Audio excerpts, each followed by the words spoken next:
বাংলাদেশের বাইরে পৃথিবীর বিভিন্ন প্রান্তে যেখান থেকে চ্যানেল আই দেখছেন, আপনাদের সকলকে সাদর আমন্ত্রণ তৃতীয় মাত্রা দেখবার জন্য।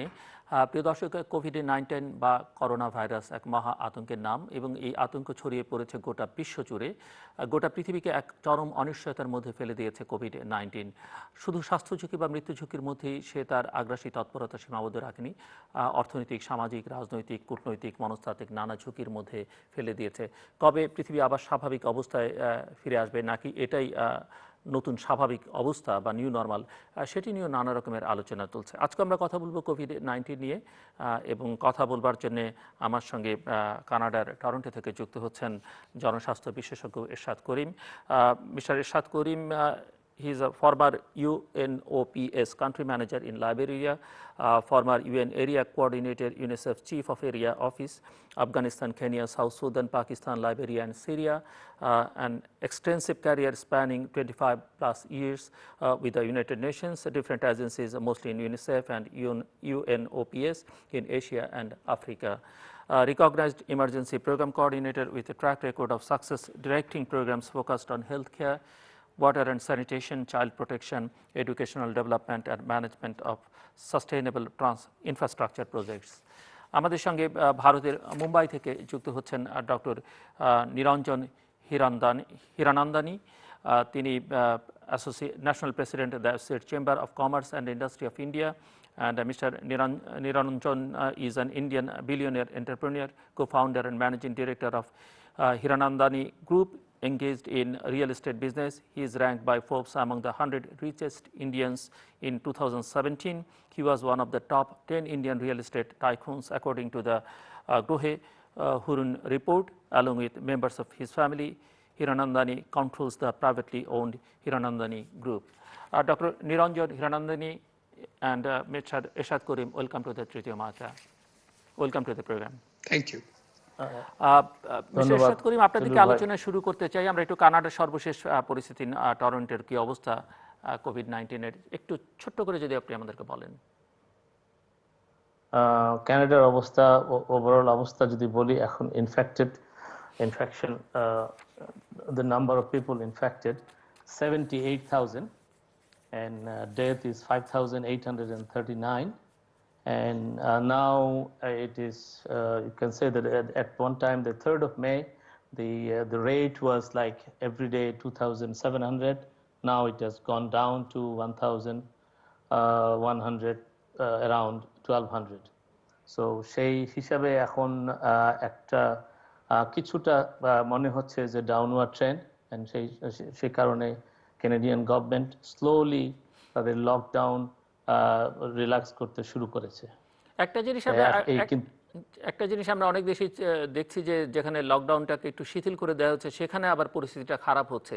সো আপনাদের ওখানে পরিস্থিতিটা আসলে কি, মানে এটাকে বুঝে শুনে করা হচ্ছে? হ্যাঁ, এটা ফেজ ওয়াইজ করা হচ্ছে, এবং এটা আপনি তো ক্যানাডার স্ট্রাকচার সম্বন্ধে হয়তো আপনাদের ধারণা আছে।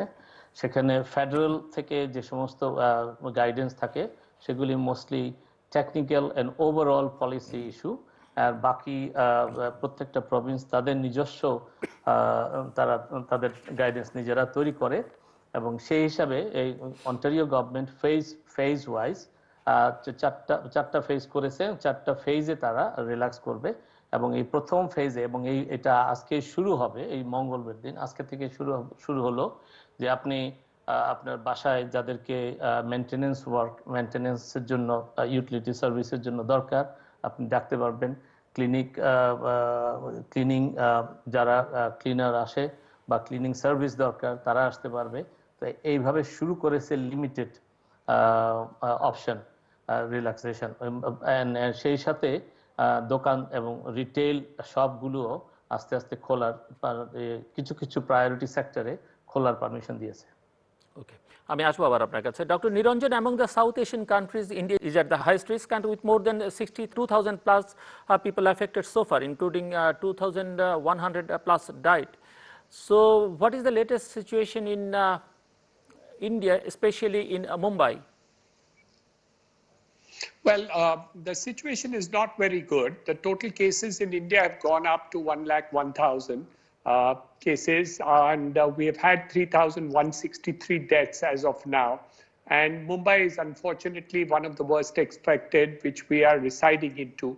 In the state of Maharashtra, we have 33,000, which is almost 1/3 of the total affected people in the Maharashtra state. And this is the situation. However, the last orders have come in from the central government as of today, and it is going to be a division of 3 parts, which they're talking about red, orange, and green. The green areas where they are allowing full development to works to be carried out. The orange has limited development to be done. And in the red areas, partially, especially in the metros and other places, the lockdown is still continued in a very stronger way in order to prevent this from growing.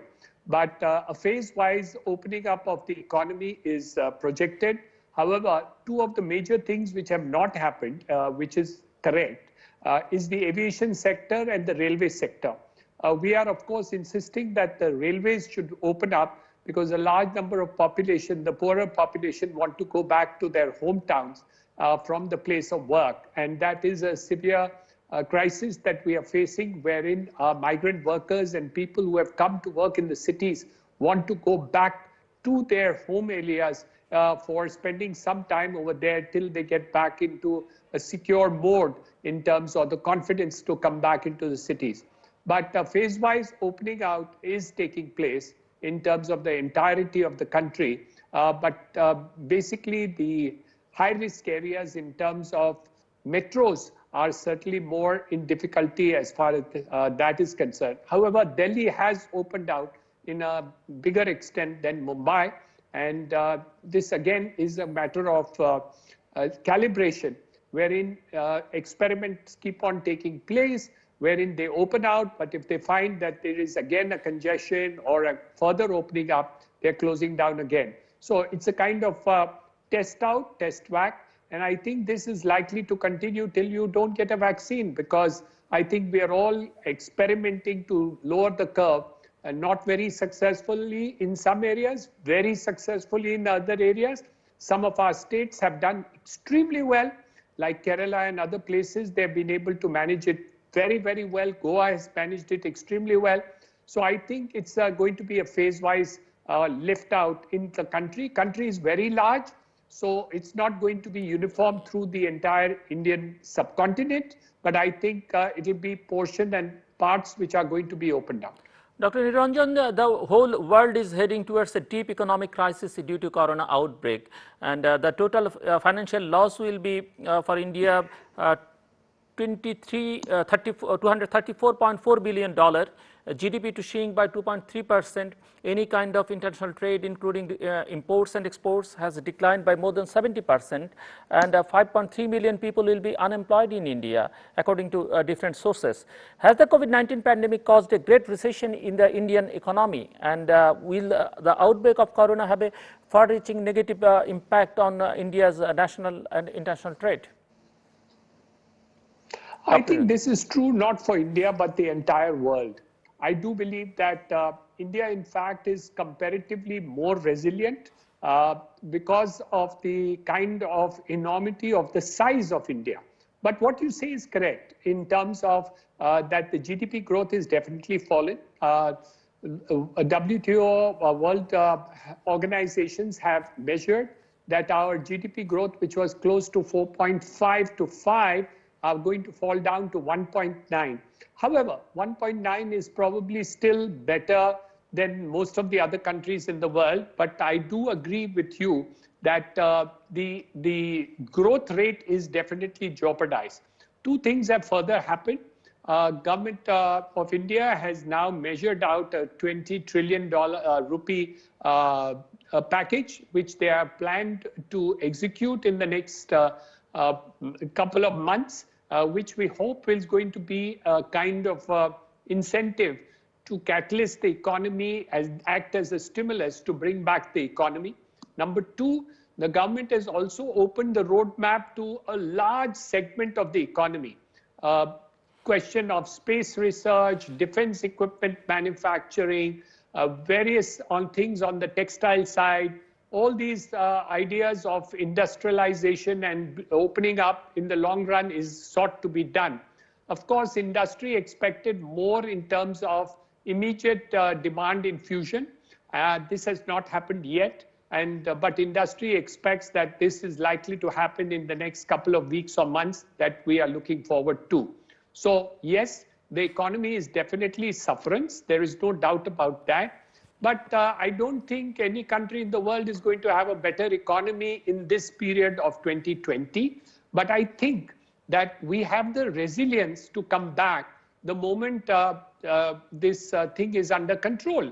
So we are looking forward to some sort of a thing, maybe by August, September, October, when some vaccine will come into the play, and hopefully we'll be able to have a better 2021 that we look forward to.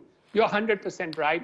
Till then, I think the economy does look in a recession. just in one line, do you believe that a vaccine will come by September, October, or even in November?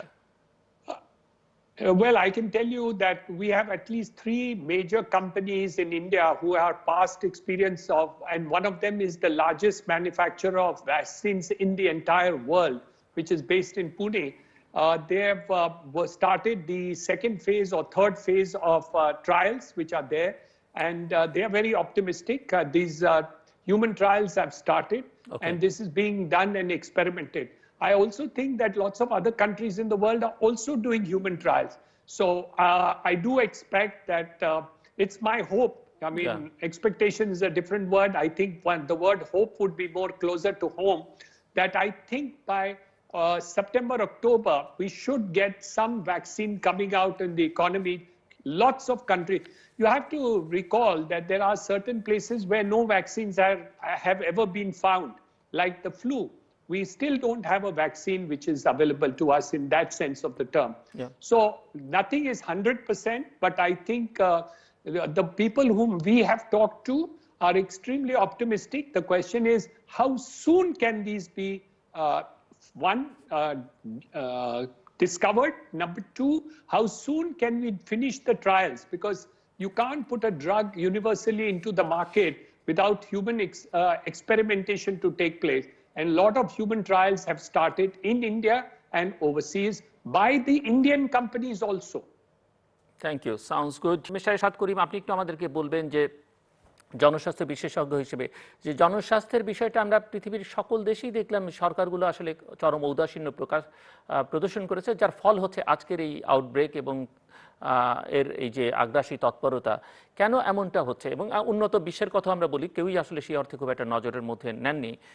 একটু আপনার বিশ্লেষণ শুনতে চাই, কারণ আপনি পৃথিবীর বিভিন্ন দেশে কাজ করেছেন জনস্বাস্থ্য নিয়ে, বিভিন্ন আন্তর্জাতিক সংস্থার সঙ্গে। আপনার এক্সপেরিয়েন্স থেকে একটু শুনতে চাই আমরা। এবং যেটি ডক্টর নিরঞ্জন বলছিলেন যে তিনি আশাবাদী যে খুব দ্রুতই হয়তো এবছরের মধ্যেই, আমি একটু বাড়িয়েই বলছি, যে ভ্যাকসিন চলে আসবে। অন্যান্য প্রান্ত থেকে আমরা মার্কিন যুক্তরাষ্ট্র থেকে শুনতে পাচ্ছি, জার্মানি থেকেও শুনতে পাচ্ছি। আপনি কতটা আশাবাদী? জাস্ট একটু দুটো বিষয় যদি একটু বলেন আপনি। আমি আপনার পরের বিষয়টা প্রথমে বলছি, ভ্যাকসিনের বিষয়টা। যেমন ডক্টর নিরঞ্জন বলছে যে ইন্ডিয়াতে এটা ট্রায়াল শুরু হয়েছে, সেই এবং কানাডাতেও আপনার ডালহৌসি ইউনিভার্সিটি আর আগামী 3 সপ্তাহের মধ্যে তারা হিউম্যান ট্রায়ালে যাচ্ছে ভ্যাকসিন। এটার অগ্রগতি আছে এখানেও, এবং উনি যেমন বলেছেন আরো অন্যান্য দেশ এটার জন্য কাজ করে যাচ্ছে এবং ট্রায়ালে, ইনফ্যাক্ট ইউকেতেও তো ট্রায়াল চলছে। কিন্তু আপনি যদি এইরকম ভাইরাল ডিজিজ যেটা ইবোলা, ওয়েস্ট আফ্রিকাতে 3টা দেশে খুবই ভয়াবহভাবে ছিল, 2013 থেকে নোটিস করা হয় এবং 2016 পর্যন্ত ছিল। সেই এবোলা ভাইরাসের জন্য এই মাত্র ভ্যাকসিন বের করলো FDA অ্যাপ্রুভড ডিসেম্বর 2019, গত বছর। তা আপনি বুঝতেই পারেন যে ভ্যাকসিনের, এই ভাইরাল ডিজিজের ভ্যাকসিনের সাকসেস এখন বলা মুশকিল। কিন্তু আমরা তো সবাই আশাবাদী, সারা দুনিয়া যেখানে এফোর্ট দিচ্ছে, তো আমরা আশাবাদী যে কোনো না কোনো আমরা ফলাফল পাবো, ভালো ফলাফল পাবো। এবং এই যে ভাইরাস, এবোলা ভাইরাস যেটা FDA অ্যাপ্রুভ করেছে, সেটাও শুধু কঙ্গো জায়ার, আপনার মধ্যে পরিচিত আছে যে কঙ্গোতে, যেখানে আমাদের পিসকিপিং ফোর্স অনেকদিন ছিল, আছেও বোধহয় এখন। এই কঙ্গো জায়ার ঠিক স্পেসিফিক ওই ভাইরাসের জন্য এটা অ্যাপ্রুভ করা হয়েছে। অন্যান্য জায়গার জন্য এখন পর্যন্ত আসেনি, তবে কিছুটা কাজ করে এবং এটা ভেরি রিসেন্ট। ভাইরাস। আর আপনি যেটা বললেন যে আর্থিক বিষয়টা, আপনাকে শুধু একটা এক্সাম্পল দিব এবং এক্সাম্পল দুটো আপনি পাশাপাশি থাকবেন। যেমন এবোলা যখন হয়, এই এবোলার যে 3টা দেশের যে আক্রমণ ছিল, সেই জায়গায় 3টা দেশই গরিব দেশ এবং তাদের টোটাল বাজেটই হয়তো মানে সব 3টা দেশ মিলে বাজেট হবে না 1 বিলিয়ন প্রতি বছর। তো সেটা আপনি চিন্তা করতে পারেন যে হেলথের বাজেট কি অবস্থা হবে। আচ্ছা, আপনাকে আরো একটা আমি উদাহরণ দিচ্ছি। যেমন কানাডার বাজেট, এই বাজেটের 11.6% হলো হেলথের বাজেট। এটা গত বছর ছিল 264 বিলিয়ন। তা সেই সাথে আমাদের বাংলাদেশের বাজেট যদি আপনি চিন্তা করেন, বাজেট ছিল, আমাদের বাজেট গত বছরের বাজেট ছিল 62 বিলিয়ন, সরি আমি বিলিয়ন ইউএস ডলারে বলছি, এবং সেটার হেলথের বাজেট ছিল 3.49 বিলিয়ন অ্যাপ্রক্সিমেটলি। তো এই চিন্তা করতে পারেন, এবং আমাদের পার হেড বাজেট হলো $6.23 বাংলাদেশে। তো সেই, এবং এটা বাংলাদেশের এই এক্সাম্পল, আপনি হয়তো অন্যান্য পৃথিবীর অন্যান্য দেশগুলোতে, উন্নয়নশীল দেশগুলোতেও একই অবস্থা। তো সেই কারণেই হেলথ যদিও মনে হয় যে হেলথের আর্জেন্সিটা সবার কাছে, যখন আমরা এই ধরনের ভাইরাস বা এই ধরনের দুর্যোগের মধ্যে পড়ি তখন বেশি বোধ করি, কিন্তু যখনই এটা কেটে যায় তখন আর আমরা আমাদের সেরকম উপলব্ধিটা থাকে না। যার জন্য বাজেটের যখনই বাজেট অ্যালোকেশন হয় তখন অন্যান্য সেক্টরগুলি প্রায়োরিটি পেয়ে যায়, তো হেলথ সেক্টর পিছিয়ে পড়ে যায়। এটার এক্সাম্পল আপনি আমাদের সাউথ এশিয়ার দেশগুলিতে, যদিও তাদের হেলথ বাজেট আমাদের চেয়ে অনেক বেটার, অন্যান্য সাউথ এশিয়ান দেশগুলো জিডিপি আমাদের বাংলাদেশের সবচেয়ে কম, বাংলাদেশের সবচেয়ে কম। জি। সো উন্নত বিশ্বের ক্ষেত্রে এরকমটা কেন হয়? আমি বলছি যে মার্কিন যুক্তরাষ্ট্র সহ অন্যান্য দেশও খুব পাবলিক হেলথের ব্যাপারে যথেষ্ট নজর দিয়েছে, সেটা মনে হয়নি কিন্তু এবার ইউরোপের দেশগুলোর ক্ষেত্রে আমরা বলতে পারি। আমি এবং আরেকটা প্রবণতা দেখেছি আমরা, যে অস্বীকার করবার একটা প্রবণতা, যেটা আমাদের মতো দেশগুলোতে আছে উন্নত বিশ্বেও। এবার আমরা দেখলাম যে প্রথমে কিন্তু কেউ বিষয়টাকে আমলে নিতে চাননি। আমি বলছি যে কোভিড-19 বিষয়টা যে এরকম মহামারী আকারে আসবে বা ধারণ করবে, সেটি কিন্তু কেউ আমলে নেননি।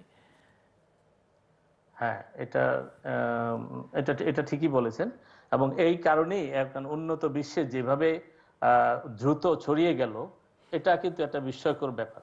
আপনি যদি এবোলার টাইমটা চিন্তা করেন, এবোলার যখন শুরু হলো, এটা গিনি কোনাক্রিতে একটা গ্রাম থেকে একটা ছোট্ট ছেলে ফ্রুট বাইট থেকে শুরু হলো।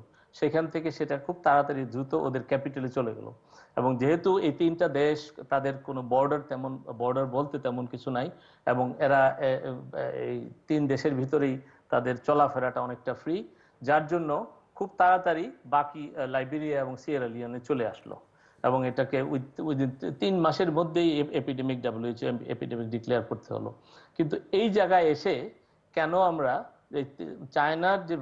চায়নাতে যে শুরু হলো, এবং সেখানে দেখলাম আমরা আমাদের বাংলাদেশের কথাই যদি বলি, এবং শুধু বাংলাদেশ না, ইভেন কানাডার কথাও যদি বলি, দেখেন সময় পেলাম ডিসেম্বর থেকে মার্চ পর্যন্ত, কিন্তু সেরকম ভাবে এটাকে প্রতিরোধ করার তৎপরতা কিন্তু আসলে বাংলাদেশে যেমন ছিল না, অন্যান্য দেশেও কিন্তু তেমন ছিল না। আমি একটা শুধু এক্সাম্পল দিব, টরন্টো এয়ারপোর্টের কথা। এই যে এয়ারপোর্টে নামার পরে আমি যতজনকে জিজ্ঞেস করেছি যে ওই সময় যারা ট্রাভেল করে আসছে, তেমন কোনো চেকিং, তাদের কোনো ওইরকম পরীক্ষা নামার পরে ছিল না। শুধু অ্যাডভাইস ছিল একটা পেপারে যে তোমরা তোমাদের সেলফ কোয়ারেন্টাইনে থাকবা এইটুকুই, 2 সপ্তাহের জন্য। এটা ছাড়া আর কোনো রকমের বাধ্যবাধকতা তাদের উপরে, অথবা চেকিং, যেটা কোনো রকম স্পেশাল মেডিকেল সাইট চেকিং করে তাদেরকে আইসোলেট করার মতো কোনো ব্যবস্থা ছিল না, যে কারণে নানান এয়ারপোর্ট দিয়ে এটা এন্ট্রি শুরু হলো। এবং আরেকটা এক্সাম্পল, ইরান থেকেও যখন লোক আসা শুরু হলো, অনেক ইরানিয়ান কেনেডিয়ান আছে, তাদেরও আসা যাওয়া শুরু হলো, তখন থেকে কিন্তু নানান জায়গায় এটা আমাদের কমিউনিটিতে, ক্যানাডিয়ান কমিউনিটিতে এসে গেল। এবং একবার কমিউনিটিতে এসে গেলে, কমিউনিটি স্প্রেড হয়ে গেলে, এটাকে থামানো কি ব্যাপার এখন তো সবাই আমরা দেখতেছি। Dr. Ranjan, the real estate sector has the second highest contribution in terms of GDP and accounts for 9% of the total GDP in India. It is estimated to contribute a GDP of 13% by 2025. According to property brokerage firm Anarok, housing sales may fall 35% in 2020. Demand for office space may shrink 30%. Even you said in an interview with the Economic Times that the real estate sector has piled up losses to the tune of 1 lakh crore rupees. How long it will take to overcome such a huge crisis in the Indian real estate sector, and what type of recovery model the government should introduce to ensure business growth in the real estate sector? I think nobody understands coronavirus, and hence nobody understands when coronavirus will end. And I think that is the very big difficulty. We don't know when this war with coronavirus is going to end. That is the challenge. My view is personally that let's presume it ends in December. I'm just taking a hypothetical date. I would say that within 6 months of that, real estate will pick up back to get back to normal. Because the entirety in terms of demographics of India is very, very strong. So the need and requirement of housing is immense, and there is a huge backlog in terms of housing needs of the country. So my view is that, yes, there is a fallout, including my own statement has been there, and also Anarok's statement, and I think they are absolutely correct. But what happens is the confidence of the people to buy apartments, rent apartments, expand the business is definitely a challenge, which I feel is going to continue for the next couple of weeks, if not months. If tomorrow the kind of spread which is there does not come down to level and the opening up does not start, then obviously the possibility of recovery of not only real estate, every segment of the economy is going to slow down till then. Number two, I think it also depends on how the international markets move, because ultimately the demand in terms of overall production and productivity doesn't depend only on India's demographic. About 10 to 15% of the entire business is also which we are doing overseas. So whether it is IT, whether it is relating to textiles, whether it's relating to steel, whether of other segments, all these factors are not dependent only on the Indian market. So those are connected with the international market. As far as Indian markets are concerned, if you're asking me a date or time that I would kind of guesstimate and not estimate really, would be something in the first quarter of 2021 that you will see the pile up of marketing, of sales in terms of residential and commercial real estate also. So that is definitely likely to happen, but that is all dependent on the pace at which we are able to handle COVID-19. And that is exactly the story. The second part of it is also equally important, which is that to what extent can we see to it that the health facilities of the urban situation is brought up to speed. The moment that has happened, then opening out is not a fear, because the mortality rate in India is very much lower than probably other countries of the world. So we will not be afraid of the spread of COVID. We'll treat it like any other flu. But we will have to wait for some time to see to it that the medical and other backup facilities of infrastructure are also brought to speed. Government of India is working very, very hard, especially the metro cities at the state level and at the national level, to see how the entirety is completed. So two factors. One, how soon the international trade and opening out also is possible or not possible. Number two, to see how we are able to contain it in India in terms of a time frame. My guesstimate first quarter of 2021, you will see the change happening. And probably by April of next year, the markets should actually pick up again.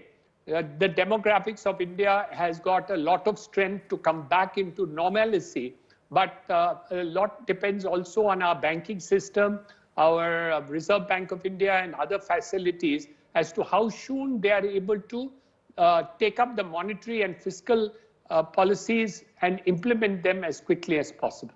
And what's about the stock market and small and medium businesses, and what SSM is doing to deal with these things? So the good news is that the Finance Minister of India has taken complete care of the small and medium enterprises in India, and a huge funds have been kept aside for the purposes of small and medium enterprises. A total amount of 3 lakh crores of rupees, of Indian rupees, is now being set aside for small and medium enterprises in terms of lending to those segments of the economy, in order that in ASSOCHAM, of which I'm a president, I have 4.5 lakh members of the SME sector, and they were certainly worried about what was happening. I think the statement of the finance minister a couple of 3-4 days ago have certainly brought about some light in the dark clouds, in order to see that the SME sector is really supported and brought back to normal. 100% government guarantee is given to further lending to be done by the banking center or the non-banking financial institutions. And this will be 100% guaranteed by the government of India in terms of lending into that sector. So I think SMEs are well taken care of. It's the bigger business that will have to really bring about the issues that you have talked about. And I'm very certain that only when we are able to handle जान की बात हम संभाले तो जहान हम कर सकेंगे. So पहले जान को देख लेते हैं, and then फिर हम देखेंगे कि जहान की बात क्या है. So I think the focus is on lives and then livelihood. So that is the sequence which the Prime Minister of India is following, and we hope that the second part will fructify very quickly. Mister Ishrat Karim, একটু আপনি আমাদেরকে বলবেন যে কি মনে হয় আপনার কাছে যে এই আউটব্রেকের সঙ্গে আমাদের কতদিন পর্যন্ত খাপ খাইয়ে চলতে হবে? যেরকমটা উনি বলতেছিলেন, এবং এটা এবং নাও ইউরোপ, আমেরিকা এবং আমাদের দেশের কথাই যদি চিন্তা করেন, তো আমরা এই করোনাকে নিয়েই বসবাস করতে হবে বেশ সময়টা, এবং এই সময় কতদিন, খুব শিগগিরই ভ্যাকসিন না বের হওয়া পর্যন্ত এই সময়টা হয়তো দীর্ঘ হবে। আপনার অভিজ্ঞতা কি বলে মিস্টার ইরশাদ করিম, যে এই ভ্যাকসিন বেরুলেও আমাদের মতো দেশগুলোতে এই ভ্যাকসিন পৌঁছতে বা আমরা তার সুবিধা পেতে কি পরিমাণ সময় লাগবে? কারণ চাহিদা তো গোটা বিশ্বে। না, সেটা খুব বেশি সময় লাগবে না। এই কারণে বলছি, কেন এটা সারা দুনিয়ার যেমন প্রায়োরিটি, এবং বাংলাদেশ আমি মনে হয় না যে এটার মধ্যে পিছিয়ে থাকবে, কারণ বাংলাদেশেও রিসার্চ চলছে। তো সেই হিসাবে আপনি এবং পৃথিবীর নানান জায়গায় একসাথে যখন রিসার্চ হয়, তখন কিন্তু প্রোডাকশন এবং বাংলাদেশের ফার্মাসিউটিক্যাল সাইট এত অ্যাডভান্স যে এই ভ্যাকসিন যদি পারমিশন দিয়ে দেয় বা ভ্যাকসিন যদি অ্যাপ্রুভড হয়ে যায় ইন্টারন্যাশনালি, তো এটার প্রোডাকশন হতে খুব বেশি সময় লাগবে বলে আমার মনে হয় না। আমি আশাবাদী যে তাহলে বাংলাদেশেরও এই কাভারেজটা হবে। এবং আমাদের, আপনি তো জানেন যে বাংলাদেশ ইপিআই এই ভ্যাকসিনেশন প্রোগ্রামের জন্য, এবং প্রধানমন্ত্রী আমাদের জাতিসংঘ থেকে উনি ওনার পুরস্কারও নিয়ে গেছেন। তো একবার যদি আমাদের এই অ্যাপ্রুভ ভ্যাকসিন পাওয়া যায়, এটা ভ্যাকসিন অ্যাডমিনিস্টার করার জন্য আমাদের দেশের চেয়ে অভিজ্ঞতা আমার মনে হয় না অন্য কোনো দেশের খুব বেশি আছে। আমরা বাংলাদেশি ভ্যাকসিন প্রিভেন্টেবল ডিজিজের জন্য এবং ভ্যাকসিন ইমপ্লিমেন্টেশনের জন্য যতগুলো অ্যাটেম্প্ট নেওয়া হয়েছে সবচেয়ে বেশি সাকসেসফুল, এবং ইউনিসেফের রেকর্ডেও তাই বলে, এবং ইউনিসেফ এবং ডাব্লিউএইচও একসাথে এটা সাপোর্ট করে।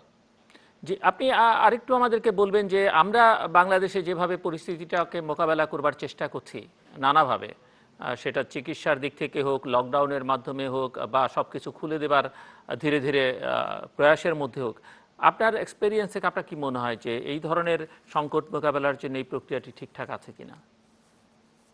এখন এটা আমাদের তো ডাইলেমা আছে। আপনি যেমন আপনার একটা অনুষ্ঠানে আমি শুনতেছিলাম জীবন না জীবিকা, এবং কথাটা তো ওই জায়গায় আমাদেরকে আসতে হয়। এবং বাংলাদেশ তবে এক পর্যায়ে জীবন বাঁচলে তো জীবিকা হবে, সেই লক্ষ্য রেখেই আমার মনে হয় সরকার চেষ্টা করতেছে যে লকডাউন এগিয়ে নেওয়ার জন্য। এবং আমরা এখন যে স্টেজে আছি, ইকোনমিক স্টেজ বা ইন টার্মস অফ ইকোনমি, যে আমাদের যেই সক্ষমতা আছে বাংলাদেশের, আমার মনে হয় আমরা আরো সময় যদি লকডাউন থাকি সেটাও আমাদের পক্ষে সম্ভব, যে সরকারের যে পরিকল্পনা এখন দেখা যাচ্ছে। এই কারণে যে আমরা যদি এটার একমাত্র এই এখন যে যে ভাইরাস যেভাবে ছড়াচ্ছে সেটার একমাত্র আপনার থেরাপিউটিক প্রসেস, এটা তো therapeutic process in a sense যে আপনি এটাকে করতে হবে এই আইসোলেশনের মাধ্যমে, করতে হবে আপনার এই লকডাউনের মাধ্যমে, যাতে এটা হিউম্যান টু হিউম্যান এটা না ছড়াতে পারে।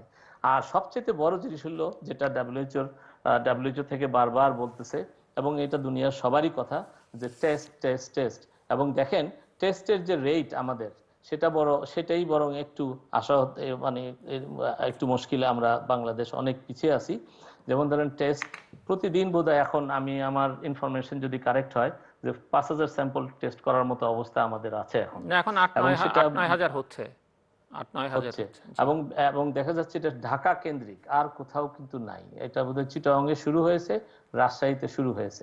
তা আমি যদি টেস্টের কথা বলি, আমি এই জায়গায় আমি একটু আপনাকে যোগ করতে চাই যে অন্যান্য জায়গায় বাংলাদেশে আছে, মানে মেডিকেল 41টা জায়গায় এখন টেস্ট হচ্ছে, কিন্তু সেগুলো নিয়ে অনেক ত্রুটিপূর্ণ টেস্ট অনেক জায়গায়, বাট 41টা আচ্ছা ঠিক জায়গা আছে। হচ্ছে। জি। হ্যাঁ, আমি একটু অ্যাড করতে পারি যে দেখেন বাংলাদেশের মেডিকেল সরকারি মেডিকেল ইউনিভার্সিটি এবং কলেজ হলো 36টা, এবং 6টা আর্মি মেডিকেল কলেজ, এবং 63টা প্রাইভেট মেডিকেল কলেজ। আচ্ছা, একটা মেডিকেল কলেজ যখন হয় আমরা কি আশা করি, যে এই মেডিকেল কলেজে তো ল্যাবরেটরি থাকবেই, এতে কোনো সন্দেহ নাই। এবং শুধু এখন আপনার হয়তোবা পিসিআর মেশিন না থাকতে পারে, সেই মেশিন যদি যত দ্রুত আনা যায়, এবং এই মেডিকেল কলেজগুলোকে দেখেন এতগুলো ইনস্টিটিউশন, 105 ইনস্টিটিউশন, জি। যদি তাদেরকে শুধু টেস্টের জন্য দায়িত্ব দেওয়া এবং প্রতিদিন যদি তাদেরকে আপনি 200 টেস্ট করতে বলেন, তাতে দেখা যাবে যে আপনার 20,000 টেস্ট করতে পারবেন প্রতিদিন, প্রতিটা 20,000 স্যাম্পল। তাহলে আর এখন যা করতেছি তার চেয়ে, আর এই টেস্টের ছাড়া আমরা যদি আমাদের এটা তো এমনই একটা শত্রু, যে অজানা শত্রু, আমরা যদি শত্রুকে চিহ্নিত না করতে পারি, তো এই যুদ্ধে আমাদের উচ্চাবার কোনো রাস্তা নাই। এবং সেই সাথে আমি আপনাকে আরো অ্যাড করতে চাই যে এই যুদ্ধ সবচেয়ে উল্লেখযোগ্য হলো যে যারা যুদ্ধের জন্য প্রস্তুত তাদেরকে আপনি যুদ্ধের ময়দানে পাঠাবেন, কিন্তু আমাদের দেখেন স্বাস্থ্যকর্মী যারা আছে, আমাদের ডাক্তার থেকে আরম্ভ করে স্বাস্থ্যকর্মী সবাই কিন্তু হ্যাঁ, তারা তাদের কর্মক্ষেত্রে পারদর্শিতা আছে, কিন্তু ইমার্জেন্সির জন্য, emergency handling, viral disease emergency handling, সেগুলো ট্রেনিং কিন্তু আমার মনে হয় না যে তেমন একটা আছে এই সিস্টেমে। আমার অবশ্য এটা জি। ধারণা নাই, হয়তো থাকলেও খুব লিমিটেড। যারা এই ইমার্জেন্সি ট্রেনিং নাই, তাদেরকে যদি আপনি হঠাৎ করে তাদেরকে এই ইমার্জেন্সি ভাইরাল হ্যান্ডলিং এর জন্য, ভাইরাল পেশেন্ট হ্যান্ডলিং এর জন্য দেন, তো তারা সেই মিস্টেকটা করবে, তারা নিজেদেরকে নিজেরা রক্ষা করতে পারবে না। আর সেই সাথে তাদেরকে আপনি পিপিই দিতে হবে, যেটা মানসম্পন্ন পিপিই দরকার, যেটাতে তারা যাতে তাদের সেফটিটা আগে গ্যারান্টি করতে পারে, এবং সেটা না হলে তাদেরকে দিয়ে কখনো কাজ করানো যাবে না। এবং এই সাথে আমি অ্যাড করি, দেখেন আমার নিজের আমার দায়িত্বে থাকাকালীন লাইবেরিয়াতে এই এবোলা কেসের সময়, তখন কিন্তু আমাদের বাংলাদেশ আর্মি ওখানে একটা কাউন্টিতে ওনাদের ক্যান্টনমেন্ট ছিল, ওখানে ওনারা বেস, ওখানকার বেস মানে নানান জায়গায় বেস ছিল, তার মধ্যে একটা জায়গায় যেখানে বেস ছিল, আমি ওখানকার যে আমাদের ইউএন এর হেড, তখন আমরা বলতাম এসআরএসজি, আন্ডার সেক্রেটারি জেনারেল, ওনার সাথে একসাথে আমি নিজে এই বাংলাদেশ আর্মি তখন ওখানে এই ইবোলার জন্য ট্রিটমেন্ট সেন্টার তৈরি করলো, এবং এই মেকশিফট ট্রিটমেন্ট সেন্টারগুলো হলো রাভোলের, এবং সেই সাথে সেই ট্রিটমেন্টগুলি এগুলো আপনার রাভোল নিয়ে আসেন, তারপরে টেন্টেড ট্রিটমেন্ট সেন্টার তৈরি হয়, এবং সেগুলোকে আবার ডিসমেন্টেলও করতে পারেন খুব সহজে, যেটা যেটা যেটা অন্য হসপিটালগুলোর জন্য খুবই অসুবিধা হয়। এবং আপনি যদি এই ভাইরাল ডিজিজ এবং আদার ডিজিজ একসাথে ট্রিটমেন্ট করেন, সেটা কখনোই অ্যাকসেপ্টেবল হবে না। যে কারণে আমি আমাদের পত্রিকায় দেখতেছিলাম যে এখন অন্যান্য রোগীরা তারা হসপিটালে তাদের অ্যাক্সেস পাচ্ছে না, যেহেতু তাদেরকে অ্যাটেন্ড করতেছে না ডাক্তাররা ভয়। জি। এবং এই দুইটা জিনিস আপনাকে সবসময় এই বলার সময়ও আমাদেরকে আলাদা করতে হয়েছে এবং এই এবোলার জন্য আলাদা ট্রিটমেন্ট করতে হয়েছে, সেটা ইউএন থেকে এস্টাবলিশ করা হয়েছে, অন্যান্য এনজিও থেকে এস্টাবলিশ করা হয়েছে এবং রেগুলার হসপিটালগুলোকে আলাদা বাট বাংলাদেশেও কিন্তু ডেজিগনেটেড হসপিটাল কোভিড-19 ট্রিটমেন্টের জন্য কিন্তু আলাদা হসপিটাল করে দেওয়া হয়েছে। মানে একই হসপিটালে হচ্ছে না, কিন্তু চিকিৎসকদের মধ্যে একটা ভীতি কাজ করছে, সেটা সত্য। আপনি যথার্থই বলেছেন যে তাদের প্রোটেকশনের যথেষ্ট ব্যবস্থা নেই। আচ্ছা, আমি আপনাকে এর জন্য যোগ করতে চাই খুব, যে আমাদের বাংলাদেশ সেনাবাহিনী বাংলাদেশ সেনাবাহিনী আমি দুই জায়গায় তাদের কাজ দেখবার সুযোগ হয়েছে। সেটা হলো সাউথ সুদান এবং এবোলার সময় তো ওখানে দেখলাম ওনারা যেভাবে হসপিটাল তৈরি করলেন, ফিল্ড হসপিটাল তৈরি করলেন, ফ্যাসিলিটিস তৈরি করে দিলেন এবং ওইটাকে রান করালেন। সেই সাথে এই ফিল্ড হসপিটাল জুবাতে শুধু তখন ভাইরাল ডিজিজ ছিল না, কিন্তু তারা তাদের নিজেদের জন্য না এবং আমাদের ইউএন এর লোকজনের জন্য না, তারা তাদের ওখানকার জেনারেল পাবলিককেও ওখানে এন্টারটেইন করতো, ট্রিটমেন্ট করতেন। তো সেই সক্ষমতা বাংলাদেশ আর্মি এবং এটা ওনারা মানে ওনাদের এই করার অভিজ্ঞতা এবং এটা প্রুভেন অভিজ্ঞতা, তারা এটা দেখিয়ে দিয়েছেন। তারা অনেক এটার জন্য খ্যাতিও অর্জন আছে ওনাদের। তা আমি বলবো আমার এই ব্যাপারে স্ট্রং এটা একটা রিকোয়েস্ট থাকবে, যারা পলিসি মেকার, যারা সিদ্ধান্ত নেন, যে বাংলাদেশ আর্মির আমাদের ক্যান্টনমেন্ট আছে 30টা এবং এই 30টা ক্যান্টনমেন্টের অ্যাটাচ যদি 30টা ফিল্ড হসপিটাল করা হয় করোনার জন্য এবং সেই জায়গায় যদি আপনি ট্রিটমেন্ট সেন্টারগুলো সেট আপ করে দেওয়া হয় যে আলাদাভাবে ডেজিগনেটেড এবং সেগুলো ঢাকার জন্য না, ঢাকার বাইরে, তাইলে আমার মনে হয় আমরা যে সামনে যে ক্রাইসিস আপনি যেটা বলতেছেন করোনাকে নিয়ে আমাদের থাকতে হবে, তো সেই ক্রাইসিস মিটাবার জন্য সেই হসপিটালগুলো আমার মনে হয় অনেকাংশে অবদান থাকবে। কারণ ওনারা Bangladesh army well equipped, Bangladesh army তাদের ট্রেনিং আছে, তাদের সেই সক্ষমতা সব দিক থেকে আছে। আমি জানি শুধু সরকারের তরফ থেকে তারা নির্দেশ পেলে আমার মনে হয় সব জায়গায় তারা ফিল্ড হসপিটাল করে এবং মানুষ তাতে আশ্বস্ত হবে। সবচেয়ে বড় কথা আপনি যদি বলেন যে আমরা এখানে কানাডাতে আশ্বস্ত যে আমরা হসপিটালে যেতে পারবো, এখন বাংলাদেশের যে অবস্থা সেখানে হসপিটালে যাওয়ার অবস্থা নাই। Dr. Niranjan, the pandemic has significantly affected the global energy sector, and even India has seen a reduction in its energy demand by over 30%, except renewables, because of low operating costs and preferential access for many power systems.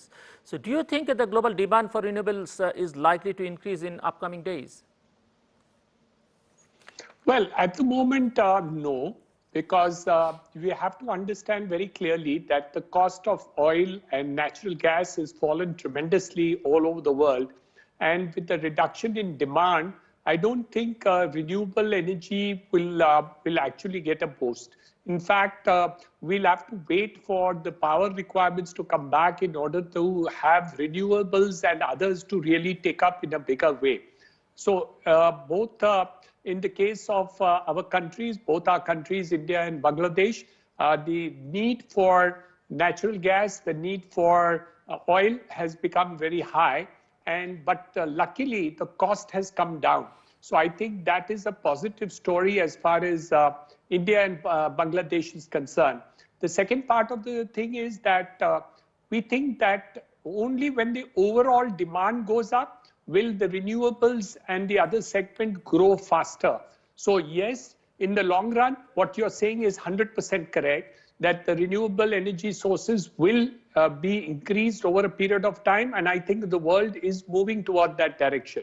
But with the cost of oil and natural gas being low, I don't think it's going to happen in the next 1 or 2 years. So that is one issue.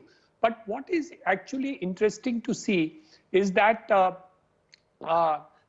how the entire thought process of the world is going to be in terms of business and industry. For example, the entire concentration of manufacturing in China is certainly going to go through a change in terms of thought process. And the opportunities of these manufacturing units to come to Bangladesh, to come to India, to come to Southeast China, Asia, is I think going to grow.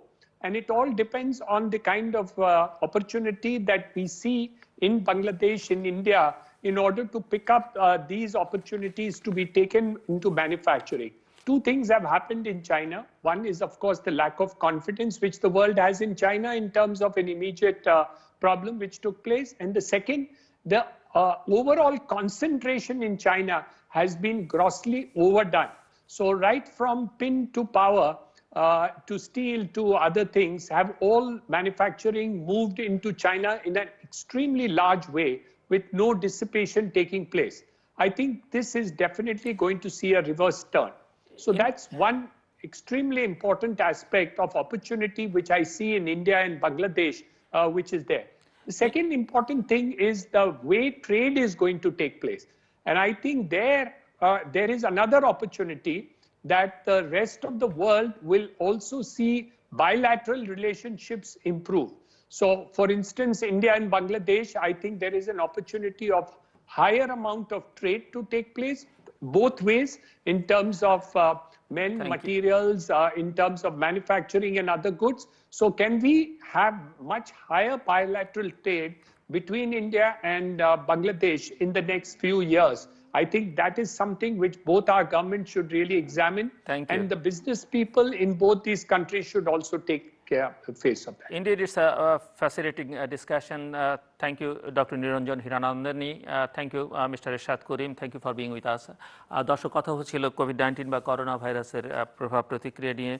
আমরা doctor নিরঞ্জনের কাছ থেকে শুনলাম ভারতের অবস্থা, এবং তিনি বলছিলেন যে আগামী দিনগুলোতে যে বাইলেটারাল বিজনেসের কি অপরচুনিটি তৈরি হচ্ছে, কেননা কোভিড-19 একদিকে যেমন সংকট তৈরি করেছে, অন্যদিকে নানান সম্ভাবনার দ্বারও খুলে দিয়েছে, কারণ নতুন বিশ্ব ব্যবস্থায় নতুন নতুন সম্পর্ক তৈরি হবে। কানাডা থেকে মিস্টার ইরশাদ করিম জনস্বাস্থ্য বিশেষজ্ঞ হিসেবে সংকটের চেহারাটা তুলে ধরবার চেষ্টা করছেন এবং সংকট সমাধানেরও কিছু উপায় তিনি বলছিলেন।